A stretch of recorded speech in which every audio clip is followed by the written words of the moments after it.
E eu quero trazer uma palavra nessa noite que tem falado comigo já desde a semana passada. Eu tenho gasto tempo com ela e inicialmente nem estava pensando ela para o nosso culto. Mas tem coisas que Deus foi falando comigo que eu creio que são importantes para todos nós. Nós seres humanos, nós esquecemos das coisas com uma certa facilidade.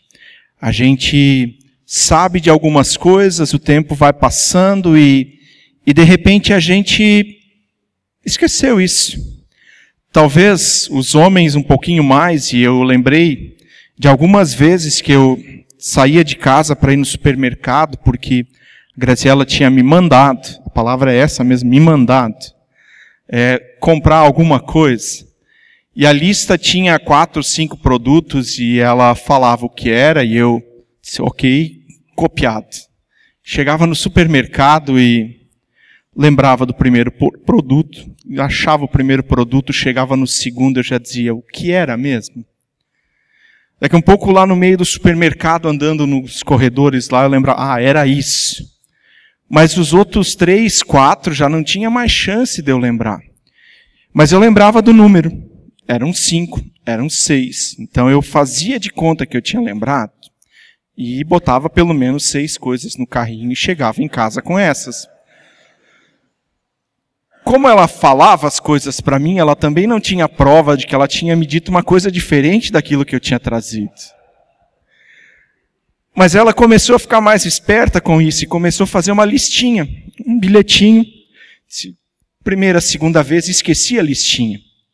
O lugar da listinha era embaixo da minha carteira, junto com a chave do carro, e eu conseguia pegar a carteira e a chave do carro, ir para o supermercado, e a listinha ficava lá.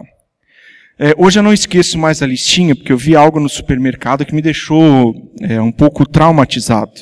Andando lá, um outro homem, tão perdido quanto eu, olhava na mão em vez de olhar na listinha.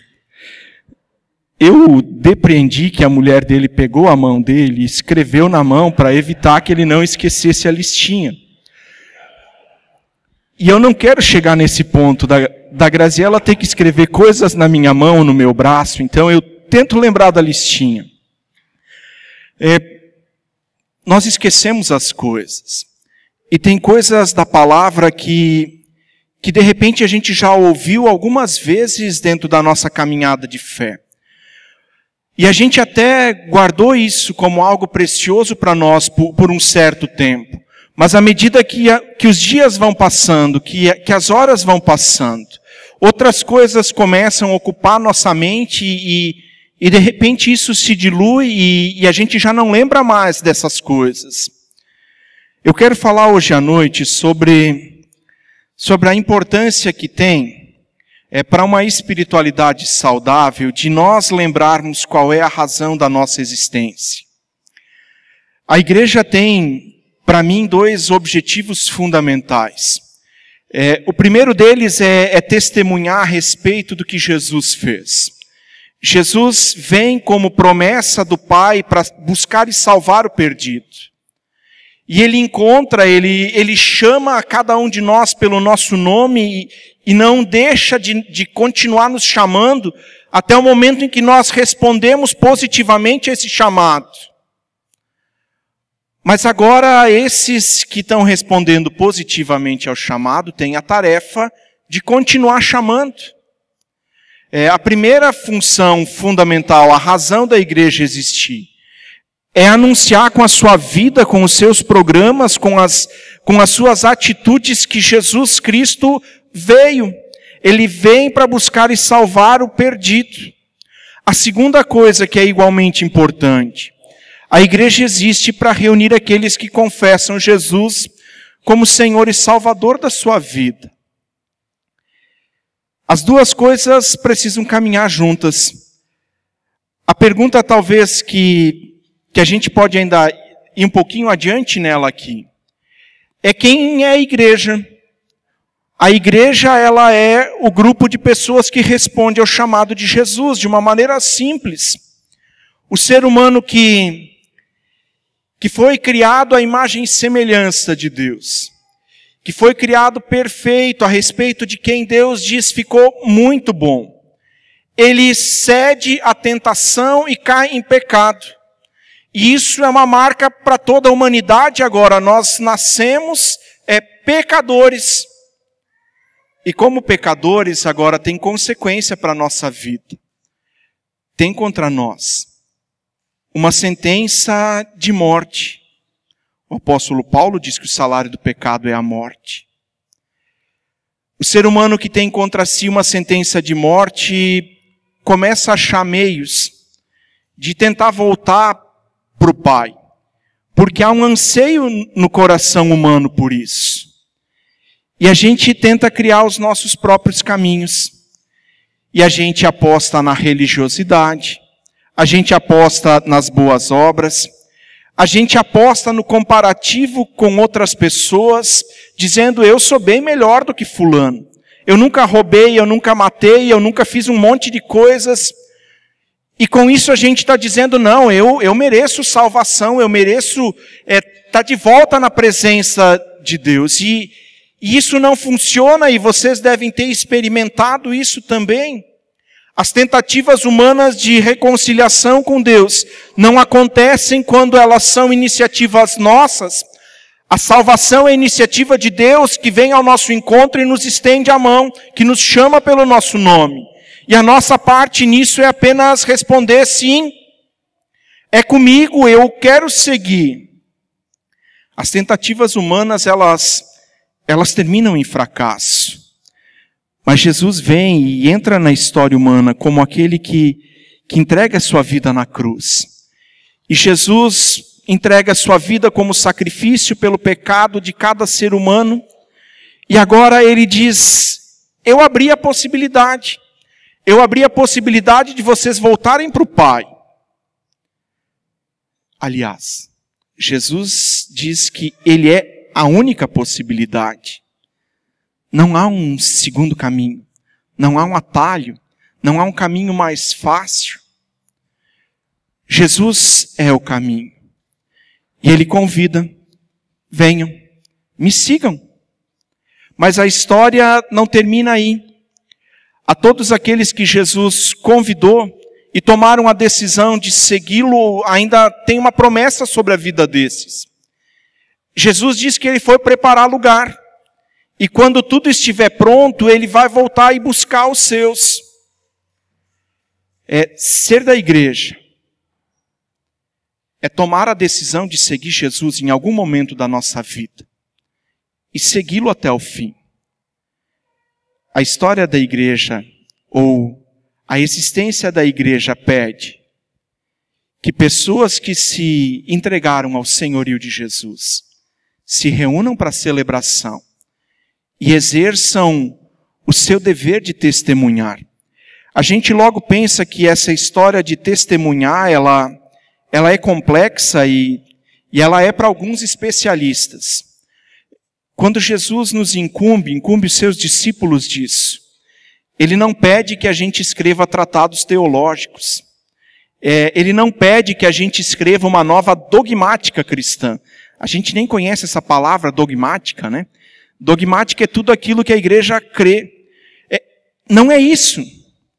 O que Jesus pede dos seus discípulos é que eles testemunhem, que eles falem daquilo que eles estão vivendo, experimentando, daquilo que Jesus está fazendo nas suas vidas. Tratados teológicos, posicionamento teológico, é para aqueles que vão se formando em teologia. O Anderson, para fazer período prático aqui, ele teve que escrever o posicionamento teológico dele. Todos nós, pastores, tivemos que fazer isso em algum momento da nossa caminhada e apresentar ele para uma banca e defender aquilo que nós cremos diante de algumas pessoas da igreja. Mas isso não é pedido de todos vocês. O que é pedido de todos vocês que seguem Jesus é que vocês falem das coisas que vocês estão vivendo. E agora a gente já imagina que isso é algo distante, que não é para nós. Eu quero convidar vocês a abrirem Atos capítulo 16. A igreja que surge depois da ressurreição de Jesus e da volta dele para o Pai, ela se estabelece primeiro em Jerusalém. Os discípulos estão em Jerusalém, seguindo a ordem de Jesus, isso nós vamos lendo no começo do livro de Atos. Eles estão esperando que a promessa de Jesus seja cumprida, do Espírito Santo ser derramado sobre todos eles, e a igreja começa a funcionar ali. Essa igreja tem características de se reunir no templo e de casa em casa. Eles têm um momento de comunhão, eles têm um momento de refeição, e os textos vão dizendo no começo de Atos que essa igreja vai crescendo. E eu consigo imaginar que isso ficou um lugar tão legal, tão bom, que eles disseram, beleza, aqui é o nosso lugar, aqui nós vamos fazer as coisas, e eles continuavam atraindo gente, mas eles esqueceram que o plano de Jesus era mais amplo. Jesus tinha mandado eles saírem de Jerusalém. Os dois textos que falam sobre isso, falam que o testemunho ele não é só naquele lugar onde eles estão.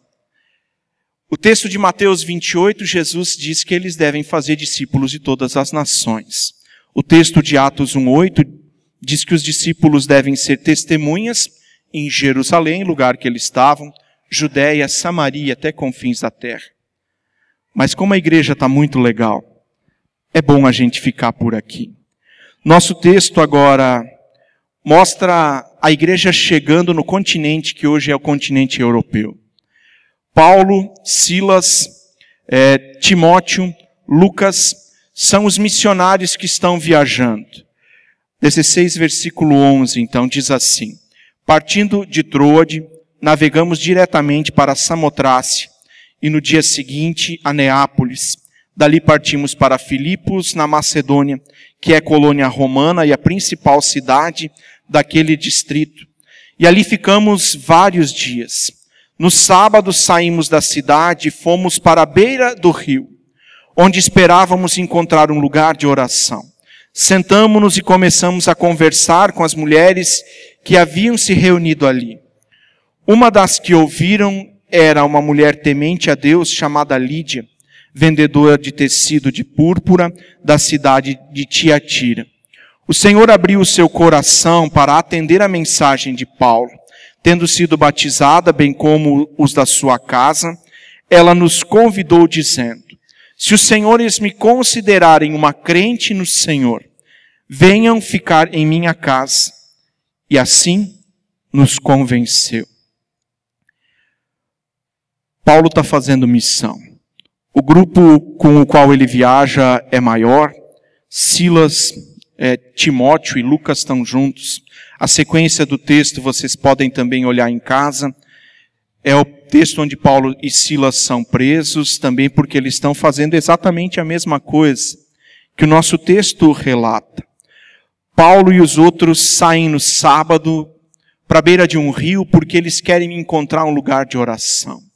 Qual é o objetivo deles com isso? O que eles estão pretendendo? Eles querem encontrar um grupo de pessoas que esteja fazendo perguntas a respeito de Deus, que esteja se perguntando sobre a eternidade, que esteja se perguntando como fazer essa ponte de volta para um relacionamento saudável, íntimo com Deus. A gente não precisa gastar muito tempo falando de oração, até porque isso foi assunto de algumas séries atrás, mas oração é fundamental para uma vida de fé. Mas o objetivo de Paulo não é nem tanto agora ter um momento íntimo com Deus, o objetivo dele é ver quem naquele lugar onde eles estão está fazendo as perguntas sobre a existência e sobre a razão de um Deus se importar com eles. E eles vão para a beira do rio porque parece que isso era meio comum na época, não tendo um templo, não tendo a sinagoga, que era o lugar de culto dos judeus. Os lugares de se reunir era na beira de um rio, era no pé de um monte, e ali as pessoas que estavam fazendo essas perguntas, elas começam a discutir a respeito da sua fé. Eles encontram um lugar de oração.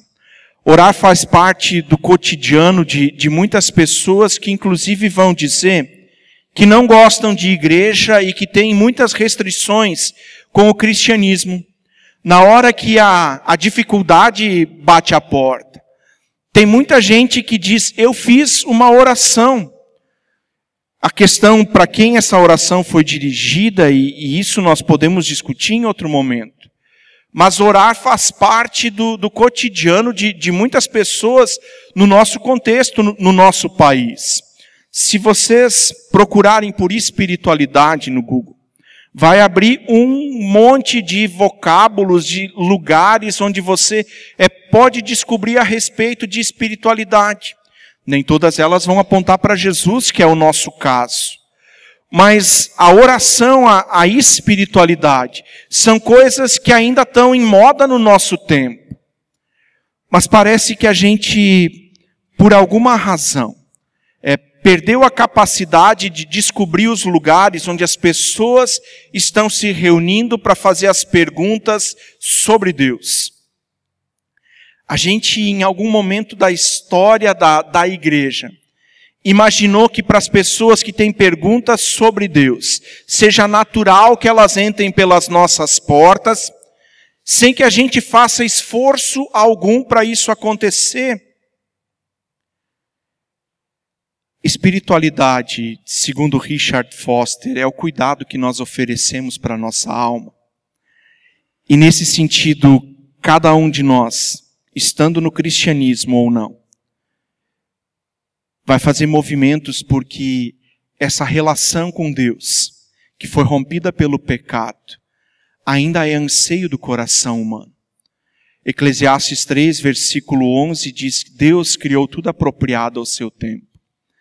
Também pôs no coração do ser humano o anseio pela eternidade. O anseio continua ali, no coração humano. As pessoas talvez não façam mais o movimento de vir para o templo. Talvez não façam mais o movimento de ir para outras denominações. Mas a pergunta existe e em algum lugar elas estão se reunindo para falar ou para tentar responder a esse anseio que eles trazem na alma. Espiritualidade é algo que está sendo considerado tão importante que na semana passada eu li isso na Veja Online. A Sociedade Brasileira de Cardiologia emitiu essa diretriz para os cardiologistas. E eles dizem assim: nos últimos anos, inúmeros estudos têm mostrado que a espiritualidade traz benefícios para a saúde física e mental, ajudando a prevenir uma série de doenças, como pressão alta, depressão, doenças cardiovasculares. Essa é a justificativa para a Sociedade Brasileira de Cardiologia colocar no seu protocolo de atendimento que os cardiologistas façam a pergunta para os seus pacientes a respeito de como eles têm vivido espiritualidade. Se eles vão fazer isso ou não, eu não faço nem ideia, mas o protocolo saiu. Agora, a gente vive esse tempo, então, onde as pessoas continuam orando na dificuldade, onde espiritualidade é uma palavra que está na moda, mas ao mesmo tempo parece que as coisas não andam mais.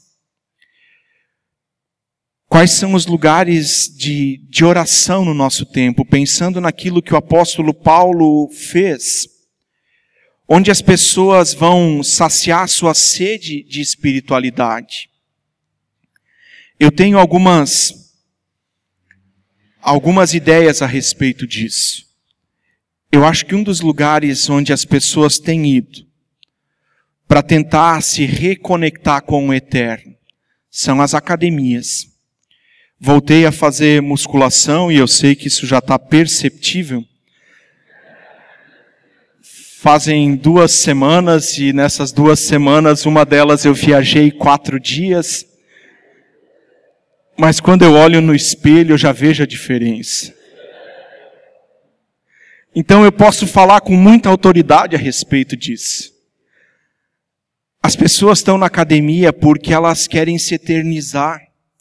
Elas não querem que a juventude passe.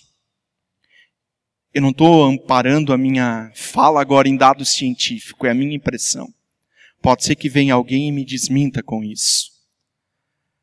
mas as academias estão cheias. Em algum lugar, o ser humano do nosso tempo, em algum lugar as pessoas de Jaraguá do Sul estão indo, porque o anseio pela eternidade está no coração delas. E nós não estamos conseguindo descobrir isso, ou está difícil para a gente. Quais são os lugares de oração que as pessoas frequentam e fazem perguntas sobre a eternidade, sobre Deus?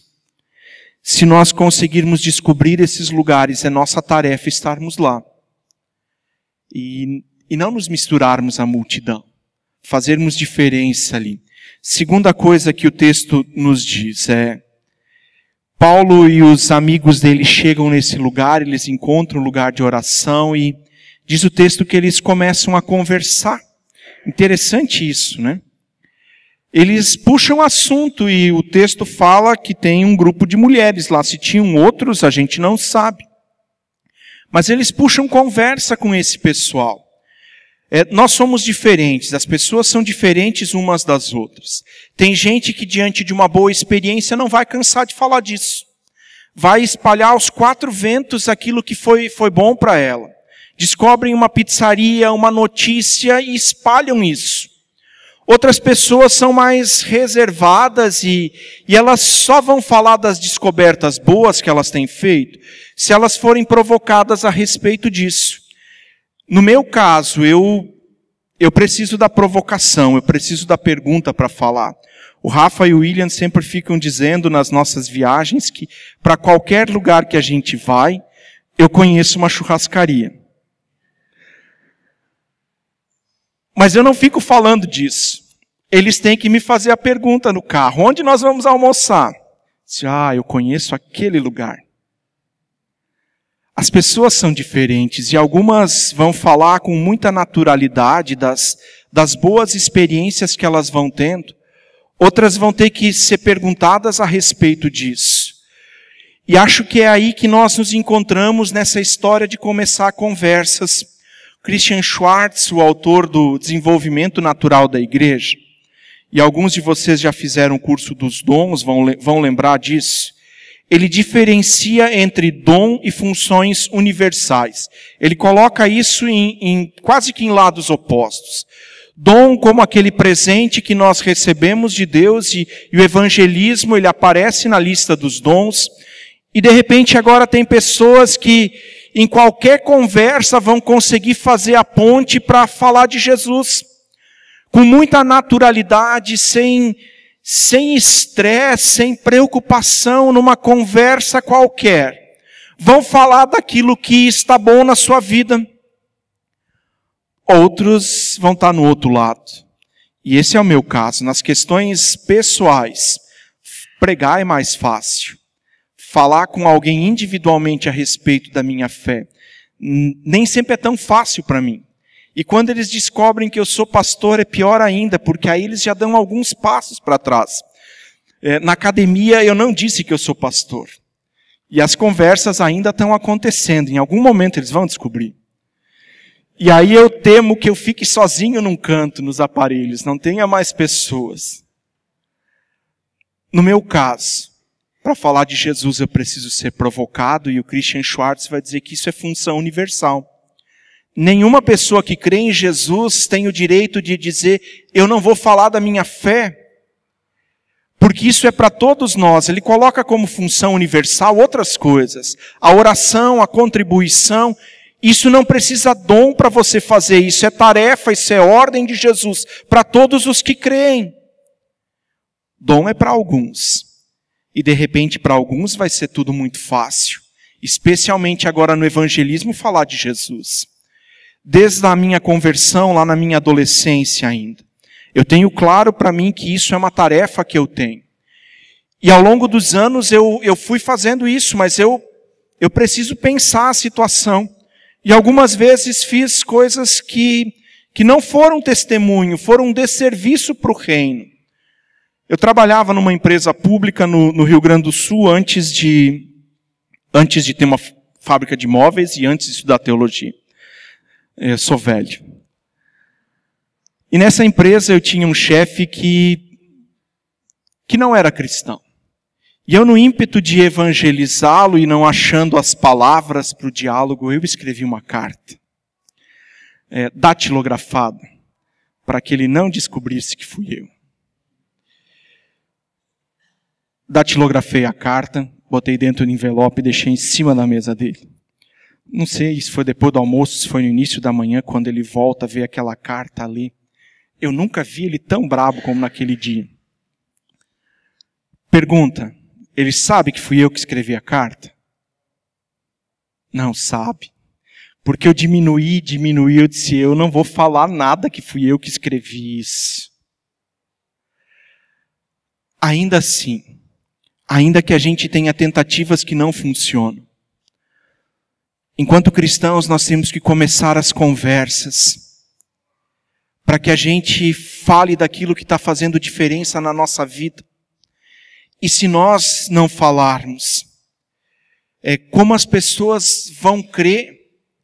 Porque eu tenho certeza que todos vocês que decidiram seguir Jesus, o fizeram porque alguém deixou claro o que Jesus fez.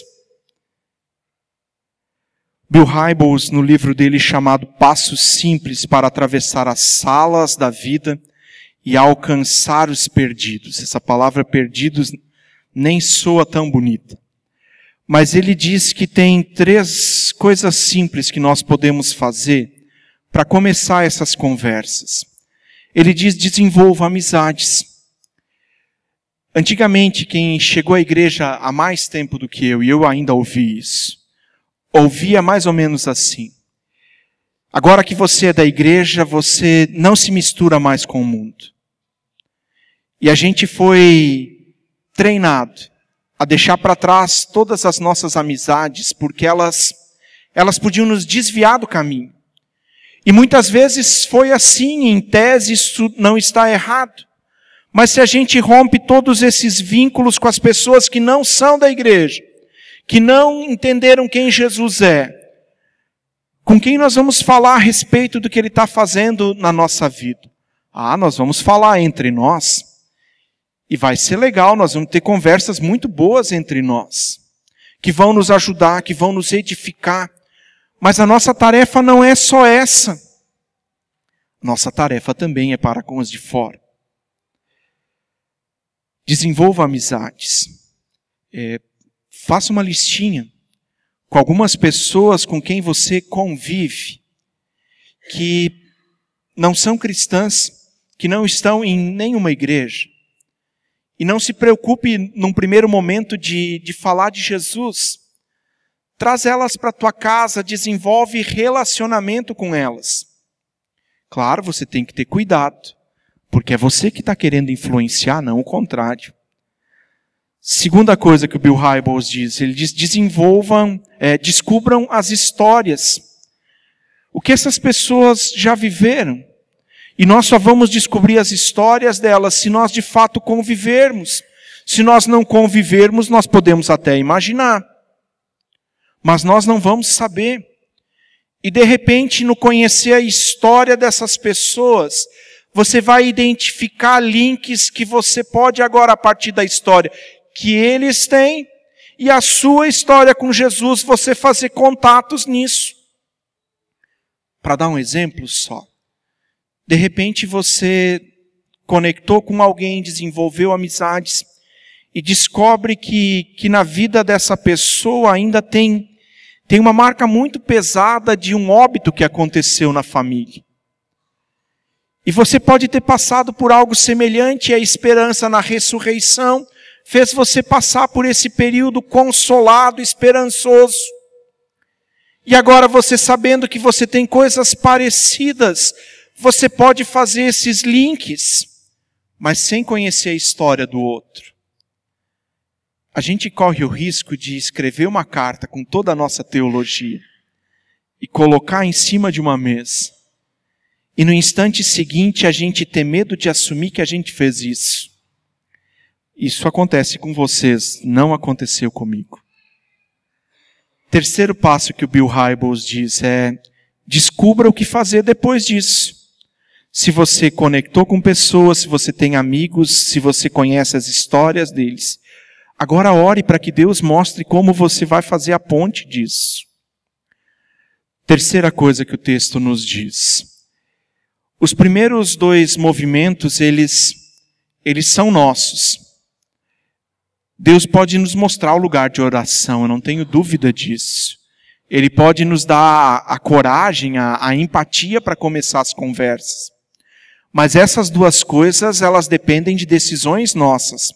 De nós estarmos atentos aos lugares onde a espiritualidade está aparecendo com perguntas, de nós começarmos as conversas e chegarmos a ponto de testemunhar, de dizer aquilo que nós estamos vivendo. Isso é com a gente. A terceira parte não é nossa. A terceira parte dessa história é tarefa de Deus e nenhum de nós tem condições de abrir o entendimento, abrir o coração de outra pessoa. E também aqui nós nos frustramos, muitas vezes. Porque parece que a gente fez todos os passos certos, tem disposição no nosso coração de falar da nossa vida de fé. E a gente faz isso e de repente não tem reação. E eu também não sei explicar isso melhor.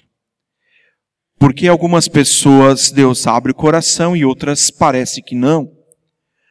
Mas se Deus não abrir o coração, o nosso testemunho vai ficar guardado na vida daquelas pessoas por tempo certo. Se Deus abrir o coração, acontece assim como aconteceu no nosso texto. Lídia recebe aquilo que Paulo está anunciando. E aquilo mexe com a vida dela de tal forma que ela diz, quero ser batizada.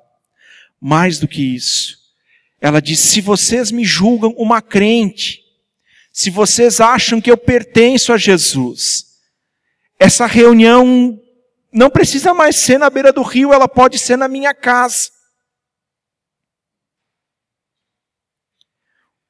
O Senhor abre o coração. Eu e você apenas lançamos a semente, que é a parte mais fácil. A parte difícil é com Deus. Porque se eu considerar quão teimoso eu sou, Deus teve trabalho para me convencer disso. E eu também tenho certeza que eu não sou o único teimoso nessa noite aqui. Abrir o coração é tarefa de Deus. A palavra de hoje nos lembra que se nós somos igreja, nós temos uma tarefa. E ela é nos reunirmos em culto. No nosso caso, na Pedro, nos reunirmos semanalmente nos PGs. Mas não se restringe aos bons momentos de comunhão, de edificação entre nós.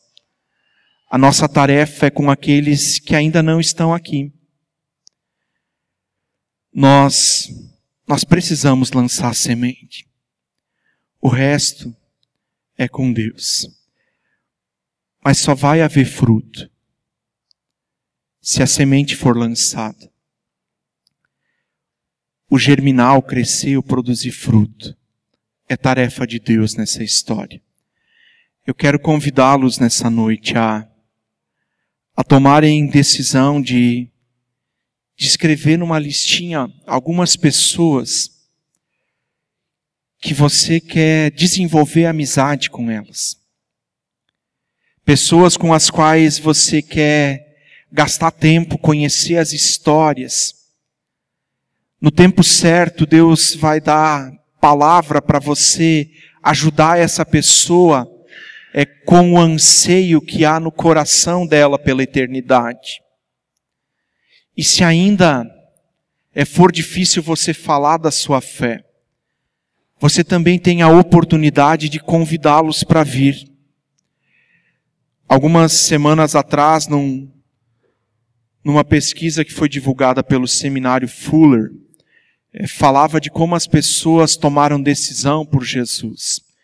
E dos 100% então que eles entrevistaram, 0,4% foi em função de um pastor. Outros índices lá, televisão, folheto evangelístico, todos muito baixos. E os 2 índices que eram maiores era influência da família. 46%, 47%. Quem da tua família ainda não compartilha a mesma fé que você? O segundo grande grupo também era mais de 40%, era de pessoas que tinham tomado a decisão de seguir Jesus por influência de seus amigos. Isso quer dizer que nós aqui somos os responsáveis por evangelizar pessoas.